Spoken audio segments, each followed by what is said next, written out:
Hello বন্ধুরা, আজ আমরা বানাবো ক্রিস্পি হোমমেড জিরা এলাচি বিস্কিট, একদম বেকারি স্টাইলে বাট ভেরি ইজি রেসিপি। প্রথমে আমরা জিরাটা ভালো মতন রোস্ট করে নেব। এরপর জিরাটা একটা বাউলে ঢেলে নেব। এখানে এলাচি পাউডারও নিয়ে নিয়েছি। 1 কাপ মতো আটা নিয়ে নিব।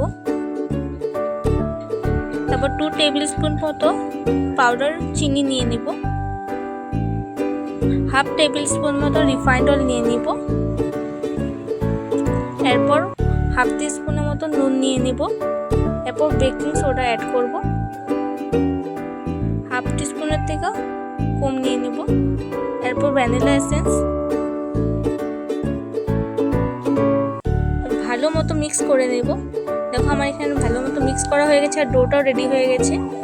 এরপর করে মিল্কটা অ্যাড করে দেব। ফুড ওয়েপিং পেপারের মধ্যে ডোটা দিয়ে দিব। ভালো মতো শেপ করে ফ্রিজে আমি 2 ঘন্টা মতো সেট হতে দেব। এরপর আমি বেকিং ট্রেটাতে ভালো মতো অয়েল ব্রাশ করে নেব। এরপর ময়দা দিয়ে দিব। ময়দা দিয়ে ভালো মতো ডাস্ট করে নেব, যাতে বেক করতে কোনো অসুবিধা না হয়, নিচে লেগে না যায়। এরপর দেখো আমি এটা ফ্রিজ থেকে নিয়ে এসেছি, টাইট হয়ে গেছে। এরপর আমি তোমরা যেরকম চাও সেরকম সাইজ করে কেটে নিতে পারো। আমি স্কোয়ার শেপে কেটে নিয়েছিলাম নাইফ দিয়ে। মিনি ফুড জোনের সাথে থাকো, আর রেসিপিটি ভালো লাগলে লাইক, শেয়ার আর সাবস্ক্রাইব করতে ভুলবেন না। আর ফ্রেন্ডের সাথে, ফ্যামিলির সাথে শেয়ার করবেন।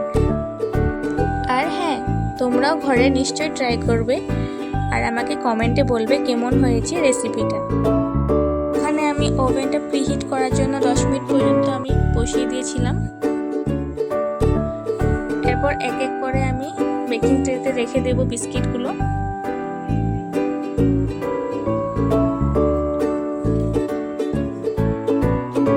এখানে দেখো এক এক করে আমি সাজিয়ে নিয়েছি। তোমরা যেরকম শেপে চাও সেরকম বানাতে পারো। প্রিহিট ওভেনে মিডিয়াম ফ্লেমে 15 থেকে 20 মিনিট বেক করুন, আনটিল গোল্ডেন ব্রাউন হওয়া পর্যন্ত। দেখো আমার বিস্কিটটা কি সুন্দর হয়েছে, একদম ক্রিস্পি। জিরা এলাচি বিস্কিট রেডি। চার সাথে খেতেও কিন্তু একদম পারফেক্ট। রেডি।